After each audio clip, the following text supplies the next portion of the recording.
जमहूरी तौर और संविधान के दायरे में रहते हुए जितनी दूर जाना होगा उतनी दूर जाएंगे। अगर जेल भरना रहा तो जेल को भी खैरात। माननीय को माननीय कहते हैं, इज्जत-ए-माल को इज्जत-ए-माल कहते हैं, मगर ये कहते हुए कहना चाहते हैं कि इस देश की मिट्टी में, भारत की मिट्टी में अहंकार के लिए कोई जगह नहीं है, अत्याचार के लिए कोई जगह नहीं है, मानवता को कुचलने की शक्ति के लिए कोई जगह नहीं है। लोग आते गए, लोग जाते गए, जब जनता खड़ी होती है तो अत्याचारी कैसे भागते हैं, ये कोई अंग्रेजों से पूछ ले कि तुम भागे कैसे। कि हिंदुस्तान की अगली नस्लों के ईमान की हिफाजत करनी है। हम मुसलमान हैं, इस बात की शपथ लेते हैं कि अपने मजहब की भी हिफाजत करेंगे। ऐ हिंदुस्तान, हम तेरी भी हिफाजत करेंगे। ये भारत के करोड़ों हमारे हिंदू भाई जिनके प्रेम, आशा और आशीर्वाद से भारत के सभी तबके मिलकर चल रहे हैं। तुम हजार कोशिशें कर लो, तुम लड़ा नहीं पाओगे, इसलिए कि भारत की मिट्टी में ऐसी बरकत है कि लड़ने के बाद ये मिट्टी मोहब्बत मांगती है। ये मिट्टी मोहब्बत मांगती है। राजनीति का खेल चलता रहेगा, राजनेता अपने कर्तव्य को दिखाते रहेंगे। साइंटिस्ट कहते हैं कि एक बिल्ली 100 किस्म की आवाज निकाल सकती है, मगर आज तक साइंटिस्ट ये पता नहीं चला सका कि एक राजनीति कितने किस्म की आवाज निकाल सकती है। इसलिए हमें अलर्ट रहने होंगे, ये हमारी जिम्मेदारी है। भारत सरकार बड़ी शक्तिशाली है। मैं बहुत छोटा आदमी हूं, उन्हें कुछ कह तो नहीं सकता, लेकिन एक भारतीय नागरिक होने की हैसियत से इतनी विनती तो कर सकता हूं कि महाशय जरा संभल के, ये देश लोकतंत्र से चलेगा, शक्ति तंत्र से नहीं चलेगा।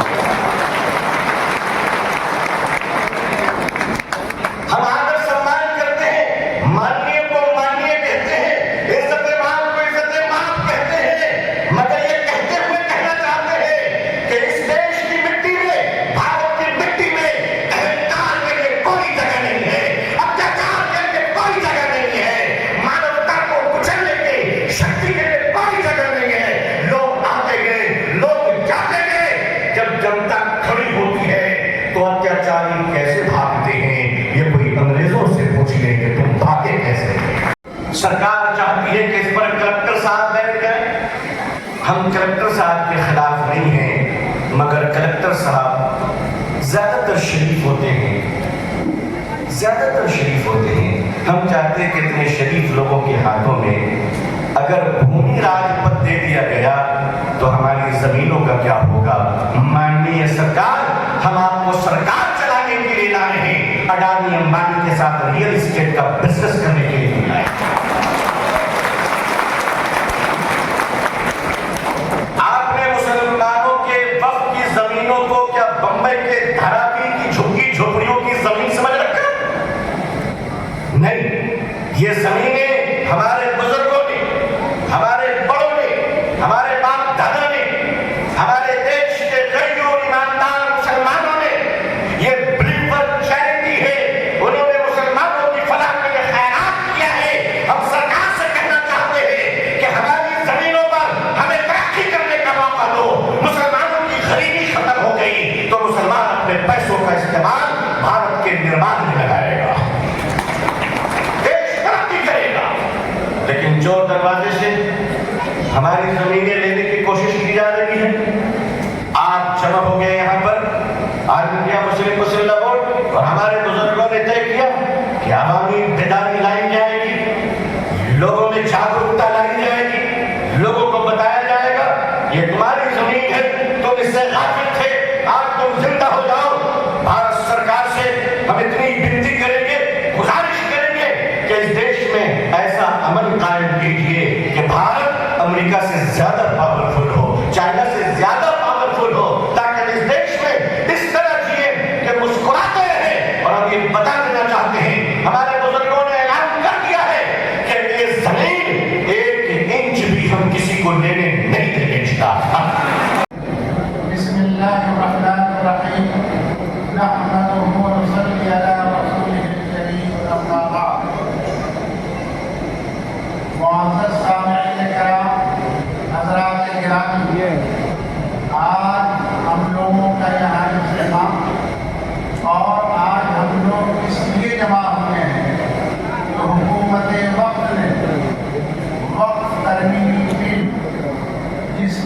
44 तरमीमात हैं वो पेश की हैं और उन तरमीमात अगर काबिल कबूल हो जाती हैं और पार्लियामेंट से मंजूर हो जाती हैं तो हमारे औकात की कोई हैसियत नहीं रह जाती।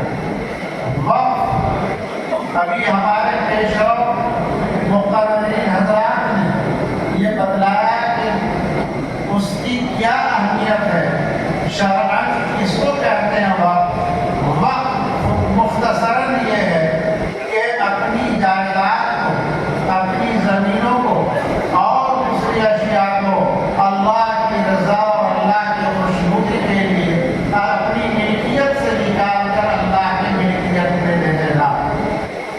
यानी जितने भी औकाफ हैं, हमारे मसाजिद, हमारे मदारिस, हमारे मकाबिर और हमारे कब्रिस्तान, हमारे करबला और दूसरी चीज़ें जो हैं वो तमाम के तमाम अल्लाह की मिल्कियत है और अल्लाह की मिल्कियत की हिफाजत की जिम्मेदारी हम तमाम मुसलमानों पर है। तो उसकी हिफाजत करें और उसमें खयानत न करें।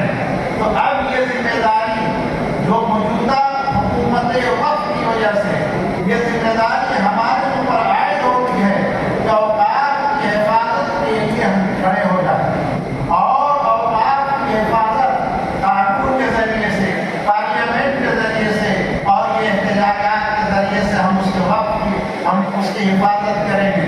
तो आज तमाम मुसलमान आज हम मुत्तहिद होकर, मुत्तफिक होकर इस बात का इरादा करना चाहते हैं और इस बात को दोहराना चाहते हैं कि हम औकात की हिफाजत के लिए हम खड़े हैं। हम औकात में कोई रखना नहीं पड़ने देंगे और औकात की हिफाजत के लिए हम खड़े हैं। अगर हमें जान की बाजी लगानी पड़ेगी, चूँकि मन को लगानी तो शहीद अल्लाह के नबी सल्लल्लाहु अलैहि वसल्लम के इरशाद गिरामी है, जो अपने माल की हिफाजत के लिए अगर मर जाता है तो शहीद है। तो अगर ये औकाफ तो अल्लाह की मिल्कियत, अल्लाह की जायदाद है, उसकी हिफाजत के लिए अगर हमारी जान भी चली जाए तो हम उसकी शहीद हो जाएंगे। तो आज मुसलमान इसके लिए खड़े होकर ये ठाठे मारता हुआ समंदर आदमी लोगों के सैलाब इस बात पर दलालत है और इस बात की गवाही दे रही है कि तमाम हम लोग इस बात के लिए तैयार और मुस्तैद हैं कि हम औकाफ की हिफाजत करेंगे, औकाफ को ज़ाहिर नहीं होने देंगे। अगर औकाफ की तरफ कोई उंगली उठाएगा तो उंगली काट देंगे। आज हम इसके लिए अहद करेंगे, औकाफ की मुकम्मल हिफाजत करेंगे और अगर हमारे अकाबिर पर्सनल्लाह बोर्ड के जिम्मेदारान अगर कोई और गाइडलाइन दे तो उसके लिए हम तैयार रहें। अगर जेल भरने की तहरीक शुरू होगी उसके लिए भी हम तैयार रहें और कुर्बानी अगर मांगी जाए तो हम कुर्बानी देने के लिए तैयार हैं। वक्फ बोर्ड में किसी गैर मुस्लिम की नामजदगी और तकर्रुरी क्यों बर्दाश्त की जाती है? मेरे भाई, वक्फ तरमीमी बिल में 40 निकात खतरनाक है, लेकिन उसमें कुछ दफात इंतहाई खतरनाक है, जिनमें औकाफ के प्रॉपर्टी के फैसले का इख्तियार, औकाफ की जायदाद की फैसले का इख्तियार जिला कलेक्टर को दे दिया गया। जाहिर है वक्त की किसी जायदाद में गवर्नमेंट के किसी इदारे की अगर मिल्कियत हो जाती है तो बराह रास्त वो गवर्नमेंट की मिल्कियत कहलाएगी, जो कभी बर्दाश्त नहीं किया जा सकता। लिहाजा वक्त तरमीमी बिल को किसी हाल में मंजूरी के सिलसिले में बर्दाश्त नहीं किया जा सकता। मेरे भाई, बहुत खुशी की बात है और मकाम मसर्रत है कि 22 अगस्त को दिल्ली के कॉन्स्टिट्यूशन क्लब में all India Muslim personal board की क़यादत और जमीयत उलमा हिंद और दीगर तंजीमों की क़यादत की मुश्तरका प्रेस कॉन्फ्रेंस ने मिल्लत को बेदार किया कि ये बिल किसी हाल में मंजूर नहीं है। इसी तरीके से हुकूमत को मुतनब्बे किया ये बिल हमें मंजूर नहीं है। ये बात याद रखनी चाहिए कि औकाफ के सिलसिले में ये आज की जद्दोजहद नहीं है, हमारे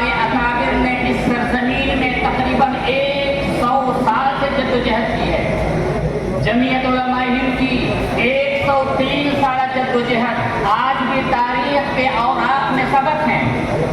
2, 3, 4 दिसंबर 1927 में पेशावर के इजलास आम जमीयत उलमा हिंद में, जिसकी सदारत उस वक्त के दारुल उलूम के देवबंद के सदरुल मुदर्रिसीन और शेखुल हदीस अल्लामा अनवर शाह कश्मीरी रहमतुल्लाह अलैह फरमा रहे थे, उन्होंने अपनी खुतबे सदारत में तहफ़्फ़ुज़ से औक़ात के मसले को शिद्दत से उठाया। इसी तरीके से 1934 में, 1948 में जमीयत उलमा हिंद की मजलिस आमला ने तरमीमात पेश की है और 1949 में लखनऊ के 16वें इजलास आम जमीयत उलमा हिंद में, जिसकी सदारत शेखुल अरब वल अजम हजरत मौलाना सैयद हुसैन अहमद मदनी नव्वरल्लाहु मरक़दहू फरमा रहे थे, औक़ात के मसले को पूरी शिद्दत से उठाया। मेरे भाई, तारीख के औराक को अगर करदाने के तो हमारे अकाबिर उलमाए हक और जमीयत उलमा हिंद के किरदार बहुत वाज़ेह तौर पर तहफ़्फ़ुज़ औक़ात के सिलसिले में नजर आएगा। ये जमीयत उलमा हिंद की कोशिशों का नतीजा था कि अंग्रेज ने इस एक्ट का नाम मुसलमान एक्ट दिया था। जमीयत उलमा हिंद मुजाहिद मिल्लत हजरत मौलाना हिफ्ज़ुर रहमान सैहारवी रहमतुल्लाह अलैह ने वक्त कौंसिल के लिए जमीयत उलमा हिंद के प्लेटफार्म से जो खिदमात अंजाम दी हैं, आज भी तारीख में वो लिखा हुआ है। मेरे दोस्तों, जमीयत उलमा हिंद ने सिलसिले में 100 साल जद्दोजहद की है। 1984 की तरमीमात और 1984 में जब वो पेश नहीं हो सका तो वही तरमीमात के साथ 1995 में पेश हुआ। आज जिसको हम कानून औक़ाफ़ 1995 कहते हैं, ये हमारे अकाबिर की जद्दोजहद की है। औक़ाफ़ की हिफाजत की जिम्मेदारी हम पर क्यों है? इसलिए कि उसी से मस्जिदें आबाद हैं, औक़ाफ़ के वास्ते से मदरसे और तालीमगाहें कायम की जाती हैं, तिब्बी इदारे, हॉस्पिटल्स और शिफाखाने बनाए जाते हैं और मिल्लत के कमज़ोर अफराद को वज़ाइफ दिए जाते हैं। हमारे अकाबिर ने औक़ाफ़ के तहफ़्फ़ुज़ के लिए पिछले 100 साल से जद्दोजहद की है, आज भी क़यादत कर रही है और कल भी हम करेंगे इंशाअल्लाह। व आखिरु दाअवाना अनिल हम्दुलिल्लाहि रब्बिल आलमीन। आज यहाँ हज हाउस के इस कॉन्फ्रेंस रूम में, हॉल में, all India Muslim personal board के तहत तहफ़्फ़ुज़ औक़ाफ़ कॉन्फ्रेंस में all India Muslim personal board के सदर मौलाना खालिद सैफुल्लाह रहमानी साहब, मौलाना फैजुल रहीम साहब, मौलाना तालिब रहमानी साहब, डॉक्टर कासिम रसूल इलियास साहब प्रवक्ता, भाई साजिद अनवर साहब,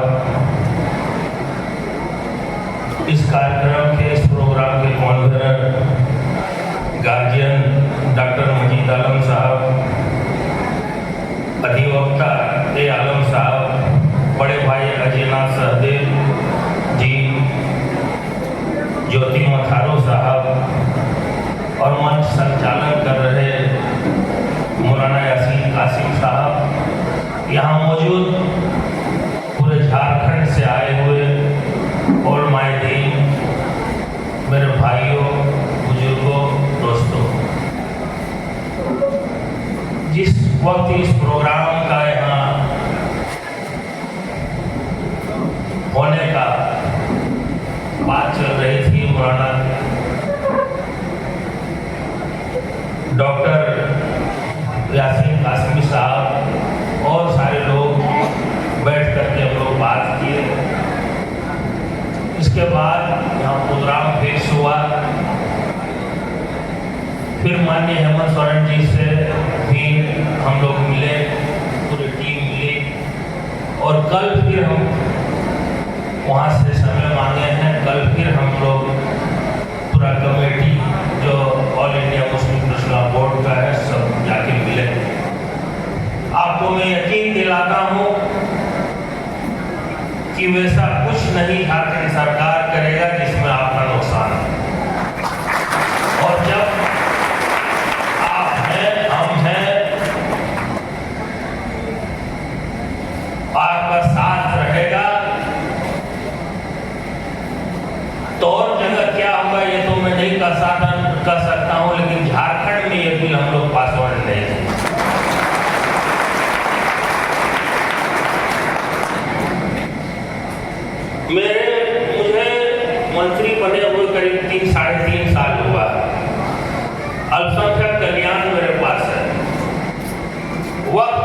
भी मेरे पास है, वक्त की जमीन भी मेरे पास है, मेरे देख रेख में है। लेकिन यहाँ जो भी लोग आए हैं जो वक्त से रिलेटेड है, आप बतलाइए। बहुत सारी जगह ऐसा है जहाँ 10 साल से भी कमेटी गठित नहीं हुआ है। पुरानी कमेटी अपने कार्यकाल पूरा करने के बाद भी वो कुंडली मार के बैठी है। ये बात सही है या गलत? तो मैं पहले दूसरे से क्या लड़ूं? पहले तो मैं अपने आप अगर सही हो जाऊंगा तो दुनिया का कोई ताकत मुझे हिला नहीं सकेगा। आप अपना ईमान को सही रखिए। बहुत आया बहुत गया, लेकिन जो कौम है इस कौम को हिलाने वाला, इस कौम को बहुत सारे लोग, बहुत सारे कौम भी आए, बहुत सरकारें आई और आते रहे, लेकिन आप अगर सही हैं तो आपको कोई कुछ नहीं बिगाड़ सकता। ये भी आपको सोच के चलना। आज all India Muslim personal board बहुत बड़ी तंजीम। मैं आपको दिल के बात बतलाता हूं, हो सकता आपको बुरा लगे, लेकिन मेरा काम है सही बोलना, और मैं इस अंदाज से ही आज मेरा नाम किया या बदनाम किया। आज मैंने झारखंड में जितना कब्रिस्तान घेराबंदी किया है, पूरे हिंदुस्तान में किसी भी राज्य ने नहीं किया। किसी भी राज्य में, चाहे वहां किसी का सरकार आज तक। अभी मौलाना साहब आफ्ताब नकवी साहब बोल रहे थे मेरा मदरसा हॉस्टल का क्या हुआ। 63 मदरसा हॉस्टल पास हो गया और कल मैं 55 मदरसा हॉस्टल का पास किया, जो भी एक रिकॉर्ड है।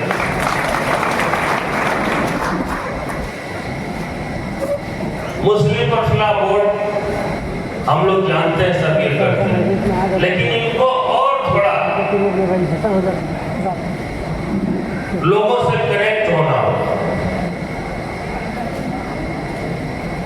आपको मिलना जुलना होगा। यहाँ बहुत कम लोग होंगे जो मुस्लिम पर्सनल बोर्ड को चंदा देते हो, चंदा भेजते हो। मुस्लिम समाज जो सुस्त है, आप उसके पास आइएगा, खटखटवाइएगा तब पैसा निकाल, नहीं तो नहीं निकाल। तो आपको उस तरह से भी मजबूत होना होगा। आज जिस बात को लेकर ये कॉन्फ्रेंस रखी गई है वो औकाफ की बात है, क्योंकि वक्फ बोर्ड के खिलाफ जो कानून सरकार लाना चाहती है उसको कैसे रोका जाए, उस पर हम लोग चर्चा करने के लिए यहाँ पर बैठे हैं और कर रहे हैं। तो मैं जानता हूं कि मेरे मुस्लिम भाई वक्फ का मतलब जानते हैं, लेकिन शायद मुझे लगता है कि बाकी जो यहाँ के रहने वाले लोग हैं, इस देश के वासी हैं, उनको वक्फ से ज्यादा पता नहीं है। लेकिन मैं जितना चाहता हूं, जितना मैंने पढ़ा है, देखा है, वक्फ क्यों बनाना पड़ा? क्योंकि पूर्व में लोग जो जमींदार होते थे, उनके पास जायदाद होती थी, वो अपने जीवन में रहते हुए अपनी जायदाद को अल्लाह के लिए कुर्बान करते थे, अल्लाह के नाम पर देते थे, कि अल्लाह के नाम पर देने के बाद जब उनका निधन हो जाए, जब वो सुपुर्द खाक हो जाए, उसके बाद भी जब तक ये दुनिया रहे तब तक उसका सवाब उनको मिलता रहे और अल्लाह के नाम पर उनके काम होता रहे। लेकिन अमानत में खयानत की बात है। सरकार कभी किसानों के खिलाफ कानून लाती है, कभी समाज नालिश नहीं बनाने की बात करती है, कभी हमारे गुरुद्वारों में जो है डीएम और इसका कानून लाना चाहती है।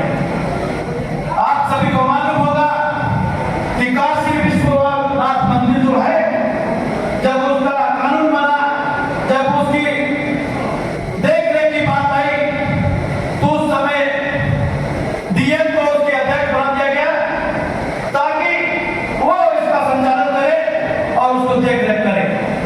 लेकिन उसमें एक क्लॉज लगाया गया कि डीएम हिंदू ही होगा और वही बनेगा। अगर वो गैर हिंदू हुआ तो उसके नीचे जो कॉम्पिटिटिव ऑफिसर होगा वो उसका अध्यक्ष बनेगा या उसकी देखरेख करेगा। आज हमारी संपत्ति है, हमारे गुरुद्वारों में नांदेड़ साहब में सरकार ने, महाराष्ट्र की सरकार ने कानून को बदलकर वहां पर अपना कानून लाने की बात की और वहां पर एक कमेटी बना दी जिसमें गुरुद्वारा कमेटी के 7 से 5 लोगों को और बाकी दूसरे लोगों को वहां पर जो है ऑफिसर को वहां बैठाने का काम किया। लेकिन देश में सभी सिखों ने इसका अपने स्तर पर विरोध किया और इस कानून को बदलने के लिए एड़ी चोटी लगा दी। जहां तक शहादत देने की बात हुई तो हमने शहादत देने की भी बात की। हजार बड़े औकात की बात है, हमारे अल्लाह के जो राह है उस पर चलने वाले लोगों की जो सवाब के लिए दिया गया ये जगह है, उसकी बात है।